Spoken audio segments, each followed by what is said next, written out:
Hello friends, good morning all of you. NL classes में आपका हार्दिक अभिनंदन है।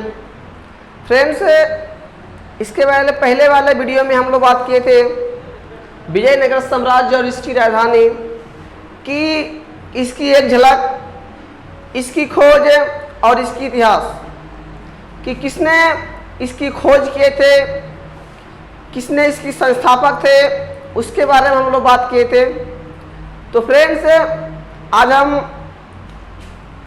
पार्ट 2 भाग लेकर आए हैं विजयनगर साम्राज्य और इसकी राजधानी। हम इसके पहले वीडियो में विजयनगर में जो चार वंश जो शासन किए थे, उस 4 वंश का नाम हम लिखे थे। आज हम बारी बारी से पढ़ेंगे कि संगम वंश, जो पहला वंश था संगम वंश, हरिहर और बुक्का के पिताजी के नाम संगम था और उन्हीं के नाम पर इस वंश का नाम संगम वंश रखा गया। तो फ्रेंड्स, वीडियो में बने रहे और इसके बारे में जानेंगे कि संगम वंश के महाप्रतापी राजा कौन थे, अपना क्षेत्र को इन्होंने किस प्रकार से विस्तार किया। तो फ्रेंड्स, वीडियो को स्टार्ट करते हैं। तो ध्यान दीजिएगा कि संगम वंश, तो विजयनगर एवं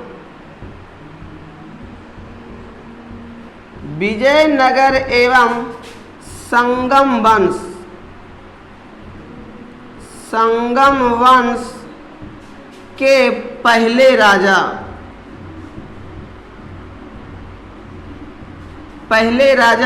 हरिहर थे।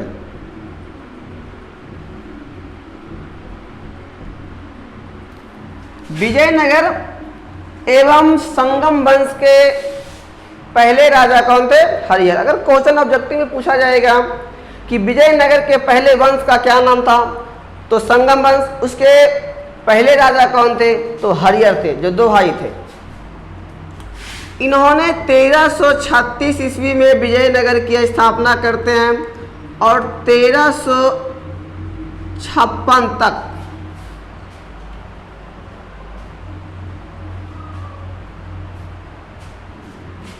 1336 से 1356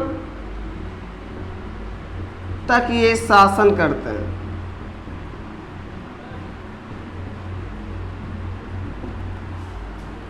फ्रेंड्स, एक बताओ, ध्यान दीजिएगा कि संगम वंश कब से कब तक चला था।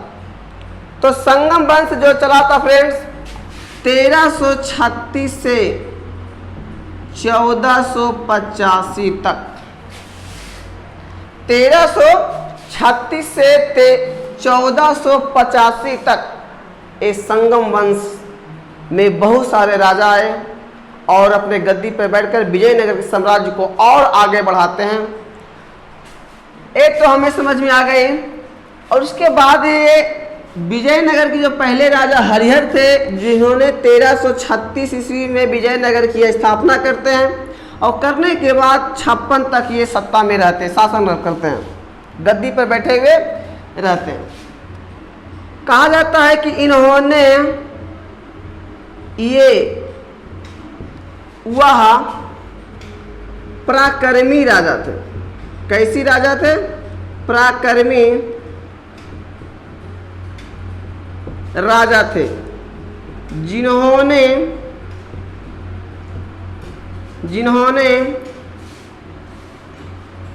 अपने करियर में, अपने जिंदगी के समय में इन्होंने बहुत ही सारे युद्ध किए।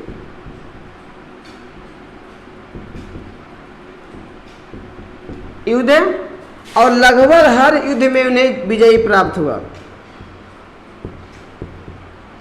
लगभग हर युद्ध में उन्हें विजय प्राप्त, यहाँ तक कि कर्नाटक के भाग में एक होयसल एक क्षेत्र था, एक राज्य था, उसको भी ये अधिकार कर लिए थे। होयसल, इन्होंने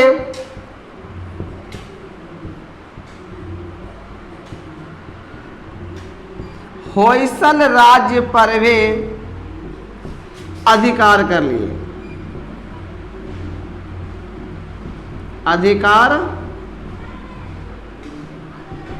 कर लिए।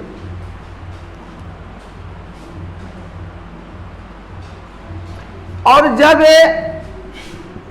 इस होयसल राज्य पर जब अधिकार कर रहे थे तो इस युद्ध में इनका छोटा भाई भी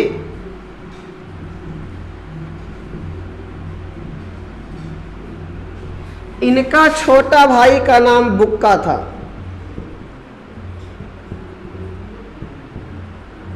ने भी अपने भाई का भरपूर साथ दिया।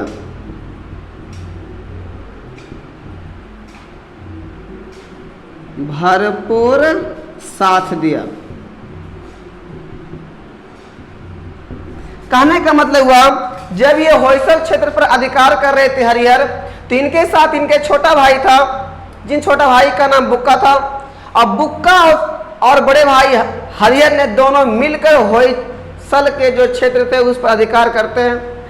और अधिकार करने के दरमियान 1346 ईस्वी तक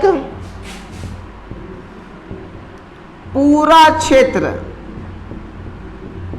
1346 ईस्वी तक पूरा क्षेत्र जो होयसल का जो क्षेत्र था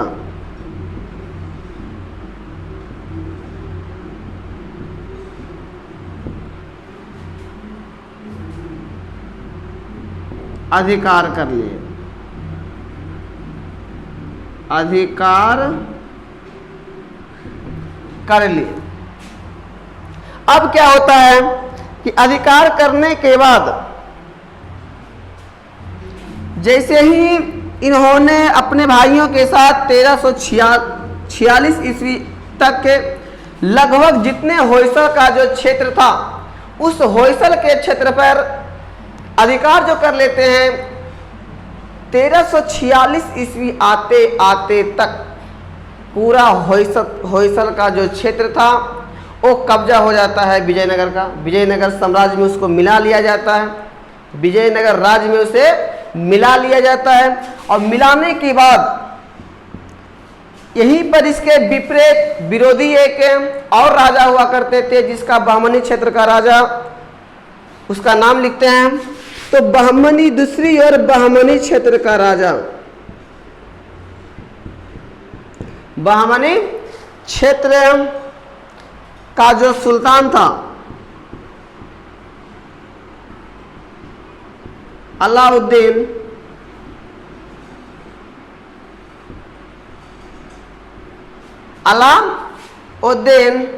हसन बहमन शाह।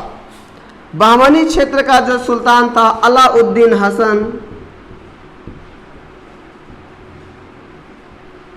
हसन वलवन शाह।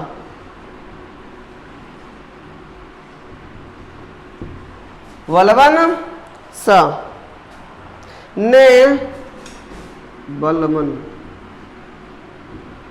रायपुर के दुर्ग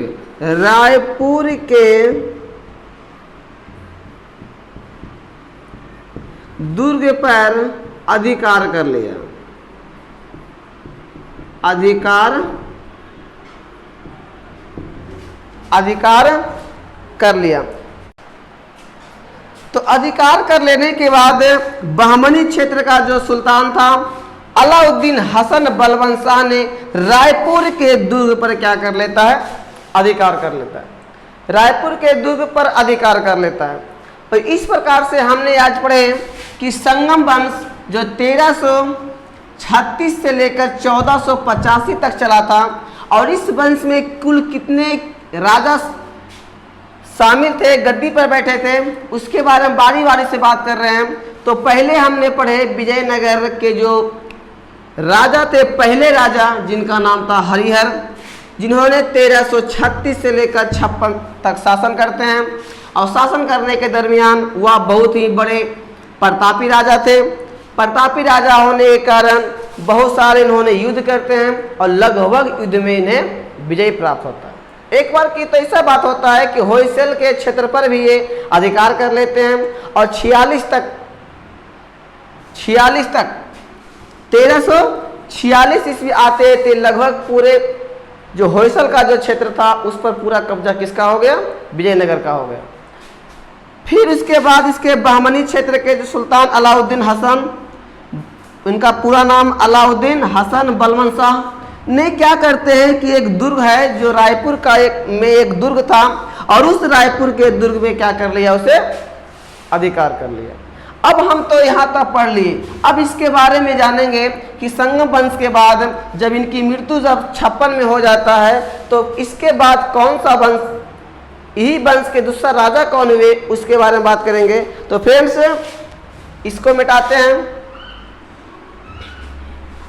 अब हम पढ़ेंगे कि संगम वंश के दूसरे राजा जो इनका छोटा भाई जिनका नाम था बुक्का, अब बुक्का जो गद्दी पर बैठते हैं उन्होंने क्या करते हैं उनके बारे में पढ़ेंगे।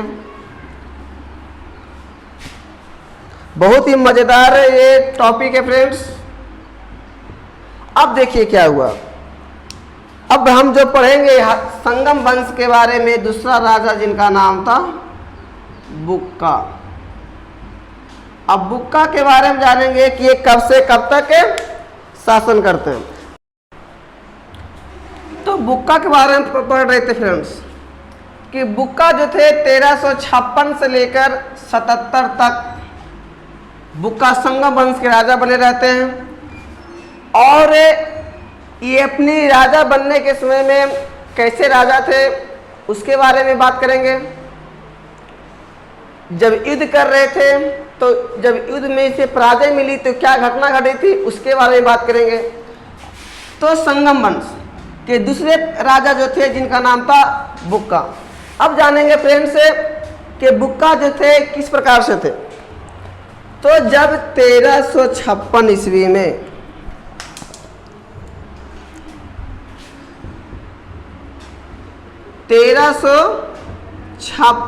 ईस्वी में भाई के मरने के बाद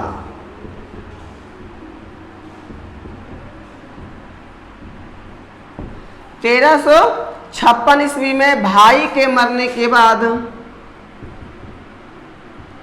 बुक्का गद्दी को संभाला। बुक्का गद्दी को संभाला। जब इनके भाई की मृत्यु 56 में हो जाती है तो भाई के मरने के बाद छोटा भाई बुक्का ने क्या करता है, उसकी गद्दी को जगह पर बैठते हैं, संभालते हैं। और संभालने के बाद यह भी राजा जो थे पराक्रमी राजा थे। अब क्या होता है, यह वीर योद्धा एवं पराक्रमी तथा यह वीर योद्धा पराक्रमी तथा राजनीतिज्ञ थे। राजनीति के क्षेत्र में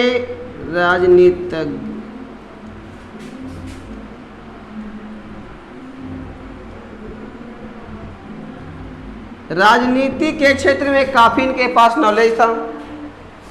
अब ये क्या होता है कि ये राजनीति के इतने बहुत बड़ा पराक्रमी तो राजा थे, लेकिन राजा होने के दरमियान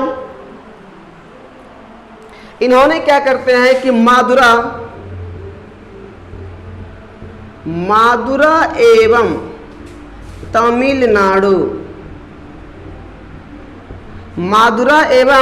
तमिलनाडु के क्षेत्र पर अधिकार कर लेते हैं।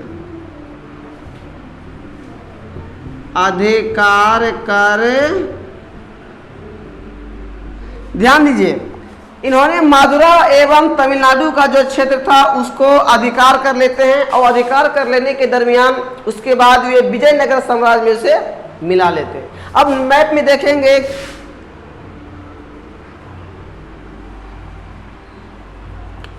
यहाँ पर देखिए आपका केरल है, और यहाँ का जो क्षेत्र है वह तमिलनाडु है। यहाँ का केरल, यहाँ का तमिलनाडु, और यहाँ पर जो है वो कर्नाटक था। आप मैप में देखिएगा फ्रेंड्स, तो कर्नाटक यहाँ पर तमिलनाडु, और यहाँ पर जो केरल है इन्होंने क्या करता है कि तमिलनाडु के क्षेत्र को भी अधिकार कर लेते। बुक्का जो थे कर्नाटक के तो थे ही, लेकिन उन्होंने अपने कर्नाटक से राज्य को विस्तार करके तमिलनाडु के क्षेत्र पर भी क्या कर लेते हैं फ्रेंड्स, अधिकार कर लेते हैं। क्या कर लेते हैं, अधिकार कर लेते हैं।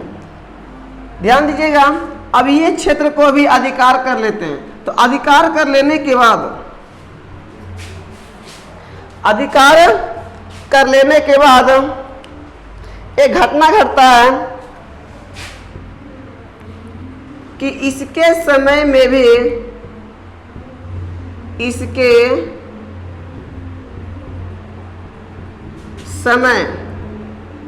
इसके समय में भी बहमनी राज्य का, बहमनी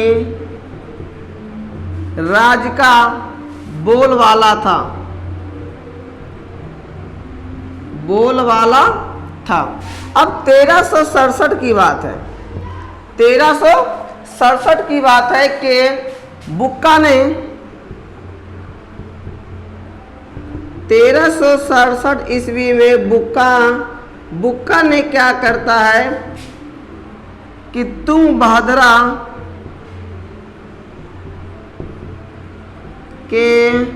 तुंगभद्रा का जो क्षेत्र था जिसका नाम था दोवब,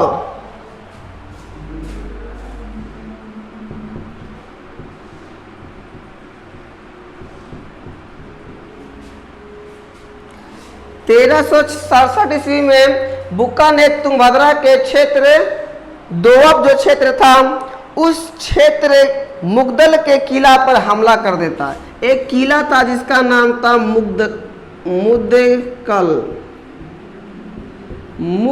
के किले पर ये हमले कर देते हैं। क्या कर दिया, किले पर हमला कर देता है। हमला कर देने के दरमियान फ्रेंड्स क्या हुआ, हमला तो कर देते, लेकिन बहमनी राज्य जो इसके विपरीत में, इसके विरोधी में जो थे, वे राज्य से झगड़ा इसका हो जाता है, सीमा हुआ छेद देना नहीं चाहता है। अब क्या हुआ कि बहमनी राज्य से उन्हें मुकाबला करना पड़ा। बहमनी राज्य से उन्हें मुकाबला करना पड़ा, मुकाबला करना पड़ा। मुकाबला जब होता है फ्रेंड्स, तो उसी युद्ध में 1367 की जो युद्ध हुआ था, उसी युद्ध में बुक्का का पराजय हो जाता है। जब बुक्का का पराजय हो जाता है, तो पराजय होने के बाद ये युद्ध मैदान क्षेत्र में ही क्या हुए थे कि वहां से भाग खड़ा हुए। जब भाग खड़ा हुए तो जिसके विरोधी में जो बहमनी राज्य था, उनका हिम्मत उस समय भी नहीं हुआ, ना तो उसे वे उनकी सेना बुक्का को जिंदा पकड़ता है, ना ही उसके क्षेत्र विजयनगर पर वे आक्रमण करते हैं बहमनी साम्राज्य के। तो बहमनी साम्राज्य में उन्हें मुकाबला होने के बाद बुक्का क्या हो जाते हैं, मैदान क्षेत्र से ही युद्ध मैदान क्षेत्र से भाग जाते हैं। लेकिन बहमनी की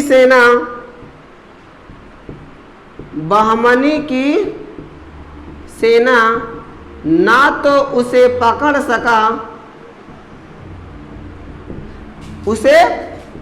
सका और ना ही उसकी सेना पर,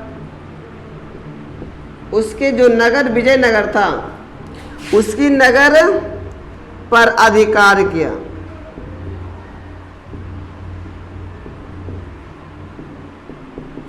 अधिकार किया।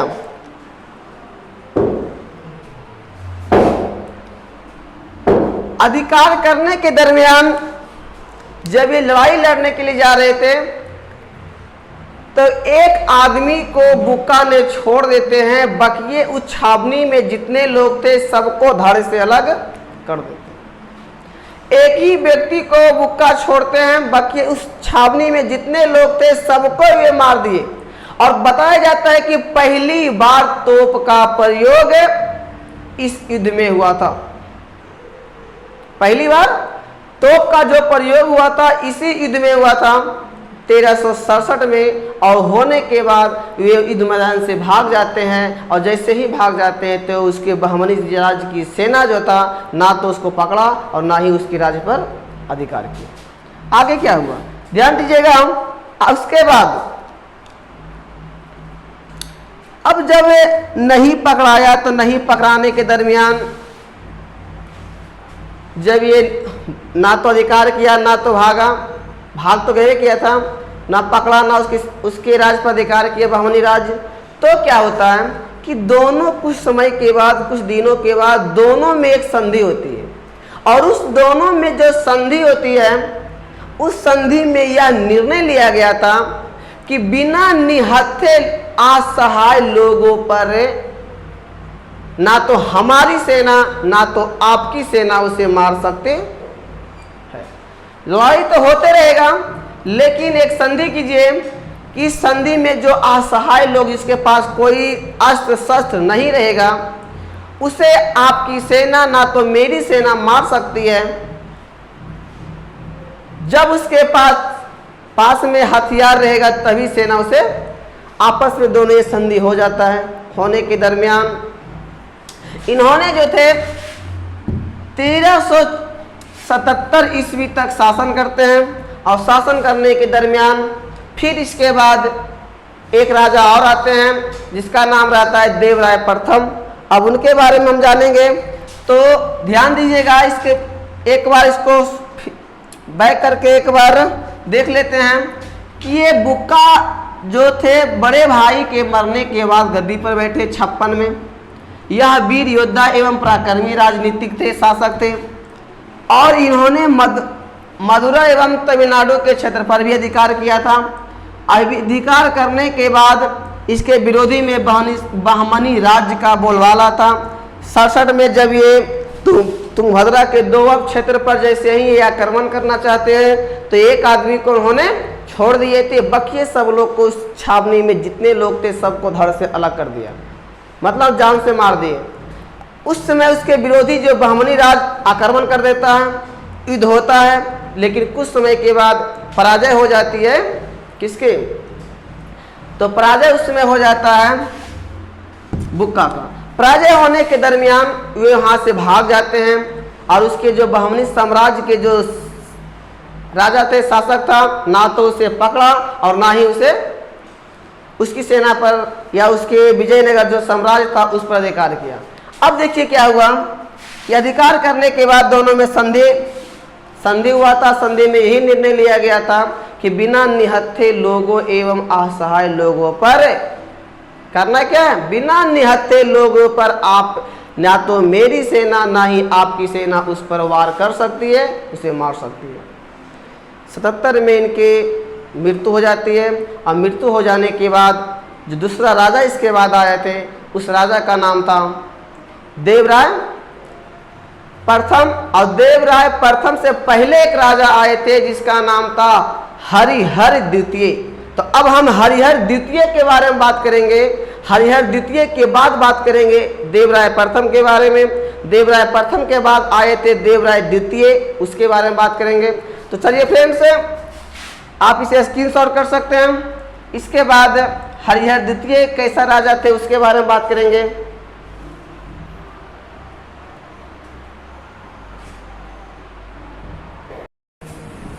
तो फ्रेंड्स, अब हम तीसरे राजा की बात करेंगे। पहला राजा हमने पढ़े हरिहर के बारे में, जिन्होंने 1336 से लेकर 1356 तक शासन किया। दूसरा राजा पढ़े बुक्का के बारे में, जिन्होंने 1356 से लेकर 1377 तक शासन किया। अब तीसरे राजा जो पढ़ेंगे हरिहर द्वितीय के बारे में, जिन्होंने 1377 से लेकर 1404 तक शासन करते हैं। अब 1377 1777 से 1404 के दरमियान बीच में क्या क्या हुआ था, किस किस क्षेत्र को जीते थे, उसके बारे में चर्चा करेंगे। तो फ्रेंड्स ध्यान दीजिएगा, हरिहर द्वितीय के काल में विजयनगर ने पूर्वी तट की क्षेत्र की ओर प्रसार की नीति अपनाया। पूर्वी तट की ओर हरिहर द्वितीय जो है अपनी प्रसार की नीति, यहाँ पर एक छोटा सा मैप बनाते हैं, इसको देखेंगे पूर्वी तट की ओर किस प्रकार से बनाए गए। इधर का जो दक्षिणी क्षेत्र है, इधर केरल था, यहाँ तमिलनाडु था और यहाँ पर कर्नाटका था, कर्नाटक था। तो पूरब के जो क्षेत्र थे, इधर के क्षेत्र को उन्होंने क्या किया, पूरब के क्षेत्र की ओर प्रसार की नीति अपनाते, प्रसार के नीति को अपनाया।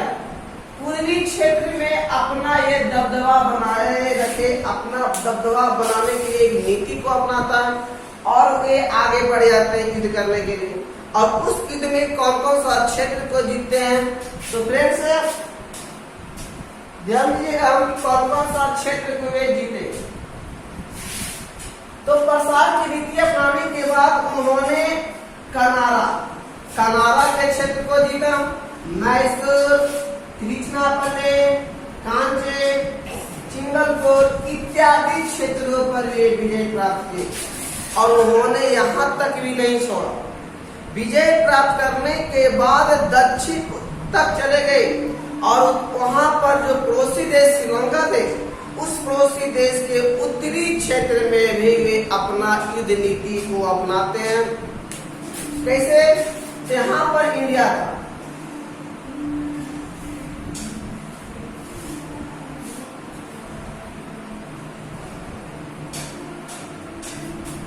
यहाँ पर इंडिया है, पूरे क्षेत्र में इंडिया है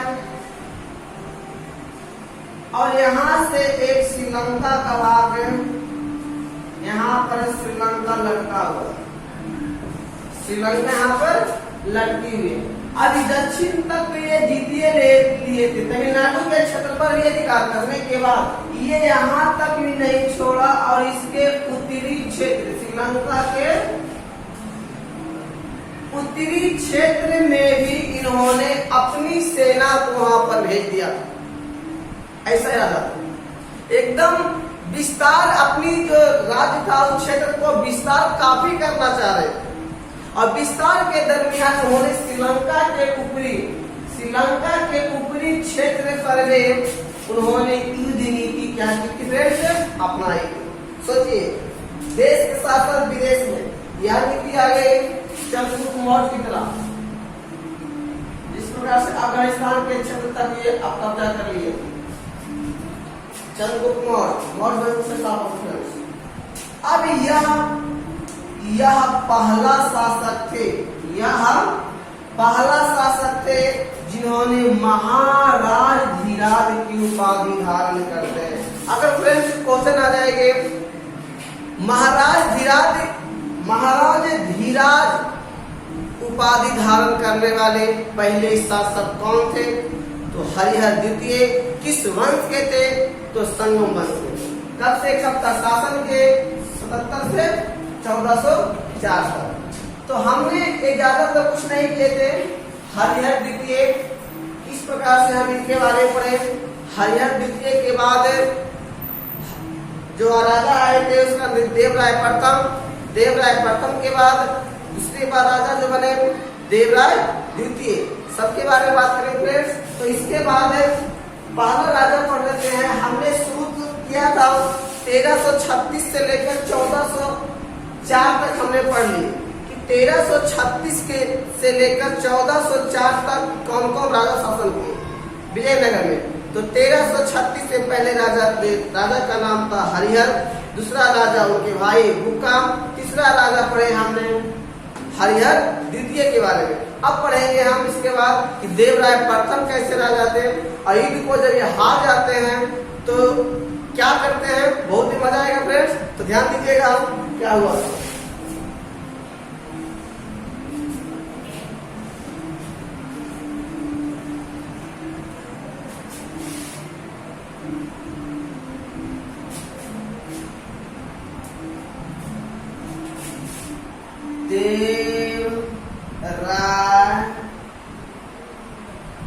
प्रथम।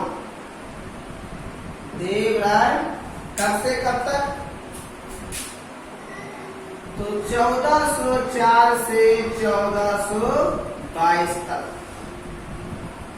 1404 से 1422 तक ये शासन करते हैं।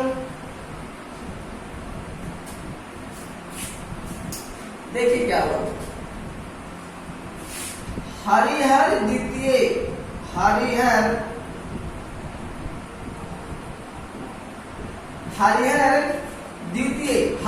द्वितीय के मरने के बाद, हरिहर द्वितीय जब ये शासन 1404 तक करते हैं, तो उसके बाद हरिहर द्वितीय के बाद जो राजा हुए इसका नाम देवराय प्रथम। देवराय प्रथम ने गद्दी को संभाला। गद्दी को अब ध्यान दीजिएगा, जब ये हरिहर द्वितीय की मृत्यु हो जाती है, अर्थात जब इसके बाद 1404 के बाद की बात किया जाए, तो एक राजा है जिसका नाम था देवराय प्रथम। अब देवराय प्रथम ने जो शासन करते हैं 4 से लेकर 22 तक, काफी लंबा शासक तो नहीं बने, लेकिन 22 तक के दरमियान क्या घटना घटता है, अब ध्यान दीजिएगा। इसके समय में, इनके समय में भी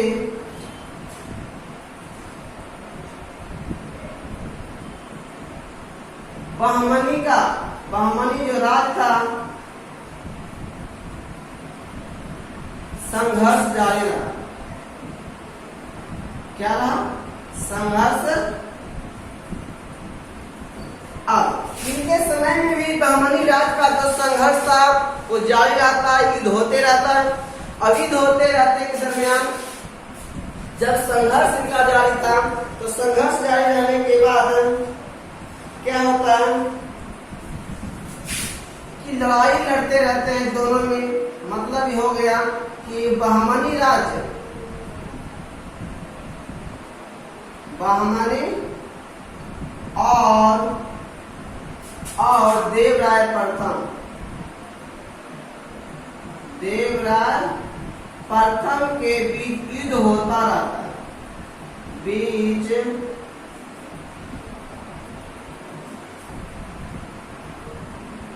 होता रहता था। एक बार की बात था कि जब दोनों युद्धों में थे, लड़ाई लड़ रहे थे, तो किसी तरह से ये हार जाते हैं देवराय प्रथम। देवराय प्रथम जैसे ही हार जाते हैं, तो हारने के दरमियान में अपने वहां का जो इसके विपरीत बहमनी राज्य जो था, वे बोले या तो अपनी तुम जान दो, या तो मैं एक ही शर्त पर तुम्हारी जान को बचा सकता हूं। इसके लिए तुम्हें क्या करना होगा, कुछ क्षेत्र हमें देना होगा।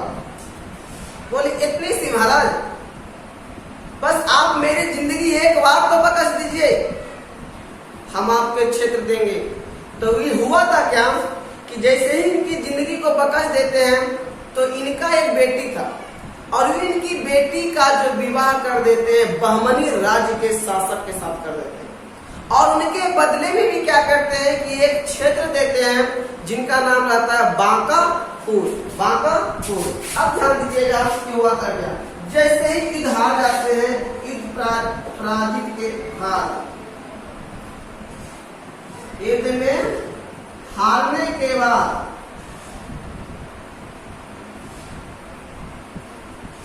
ये अपनी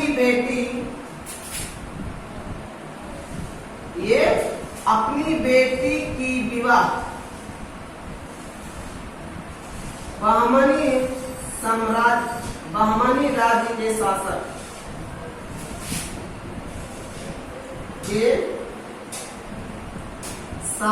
से कर देते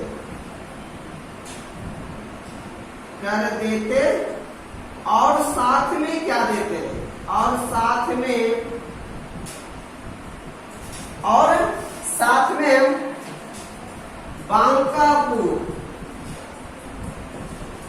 साथ में बांकापुर का क्षेत्र में राजा को दे दिया जाता है।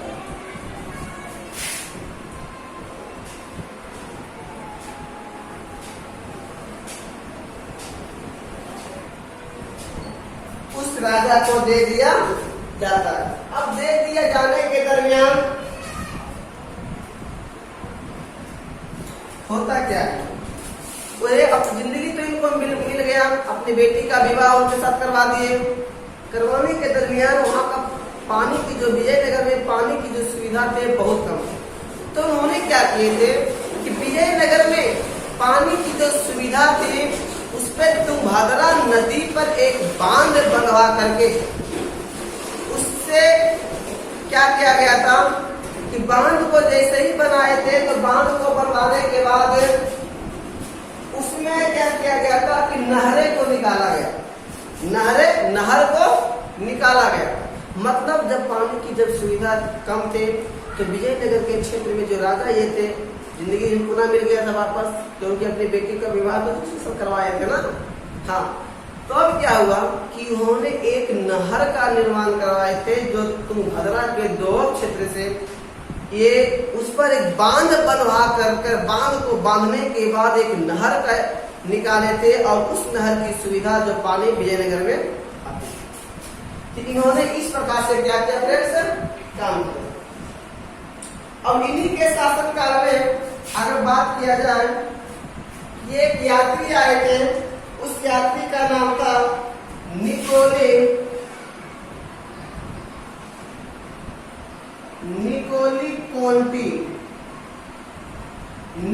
कोंटी ने देवराय प्रथम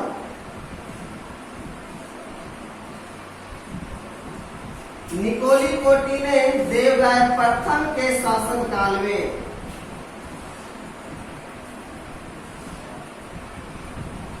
निकोली कोटी ने देवराय प्रथम के शासन काल में विजयनगर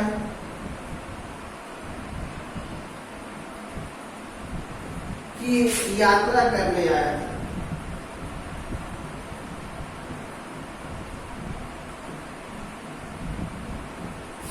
फ्रेंड्स ध्यान दीजिएगा, अगर रहेगा निकोली कोटी किस वंश में विजयनगर आया था तो संगम वंश में। अगर रहेगी कि निकोली कोटी किस विजयनगर राजा के समय विजयनगर यात्रा करने आया था तो उसका नाम था क्या, देवराय प्रथम। अब देवराय प्रथम के समय में ही ये आते हैं, आने के बाद विजयनगर की यात्रा करते हैं। तो फ्रेंड्स हमने आज पढ़े कि संगम वंश में कुल 3 राजा, 3 हुआ 4, हरिहर 1, बुक्का 2, हरिहर द्वितीय 3 और देवराय प्रथम 4 राजाओं के हमने पढ़ लिए। कहां से कब तक, तो 1422। अब इसके बाद से एक वंश और है जिसका नाम एक के राजा और रहते हैं जिसका नाम रहता है देवराय द्वितीय। उसके बाद से संगम वंश समाप्त हो जाता है और संगम वंश समाप्त होने के बाद उसके बाद दूसरी जो वंश आते हैं उसका नाम रहता है तुलव वंश, जिनके संस्थापक की बात किया जाए तो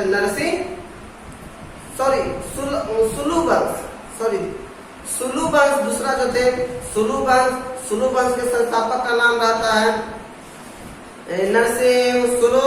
तीसरे वंश जो आते हैं उसका नाम रहता है तुलव वंश, जहाँ के प्रतापी राजा जो माने जाते हैं कृष्णदेव राय माने जाते हैं, जिसके संस्थापक की बात किया जाए तो वीर नरसिंह रहते हैं। और जो चौथा वंश जो था जिसका नाम था अराय विदु वंश, उसके संस्थापक की बात किया जाए तो उसका संस्थापक का नाम तिरुमल था। तो फ्रेंड्स उम्मीद करते हैं वीडियो आप लोग को अच्छा लगा होगा कि देवराय प्रथम ने किस प्रकार से किया।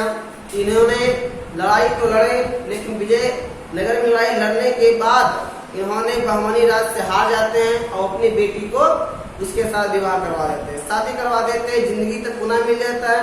जिंदगी पुनः मिलने के बाद विजयनगर में ये नहरे का प्रयोग करते हैं, बांध बना करके। कहाँ, तुंगभद्रा नदी के क्षेत्र पर बांध बना करके इसका प्रयोग करते हैं। तो फ्रेंड्स उम्मीद करते हैं आज यहीं तक पढ़ेंगे। कल एक वंश और जो रह जाएगा इस ये संगा वंश के राजा जिसका नाम बताइए कि क्या था, उसके बारे में बात करेंगे। फिर शुरू करेंगे हम सुलुभ वंश के बारे में। तो उम्मीद करते हैं फ्रेंड्स ये वीडियो आप लोगों को काफी अच्छा लगा होगा। अगर ये वीडियो आप लोगों को अच्छा लगा हो तो लाइक और शेयर जरूर करें, ताकि और सब्सक्राइब जो नहीं किए हैं वो करें, जो कर दिए तो ठीक है। जितने वीडियो हमारे द्वारा बनाया जाएगा वो आपके पास सबसे पहले पहुंचेगा फ्रेंड्स। तो गुड लक, आज का वीडियो यही रखते हैं। थैंक यू, जय हिंद।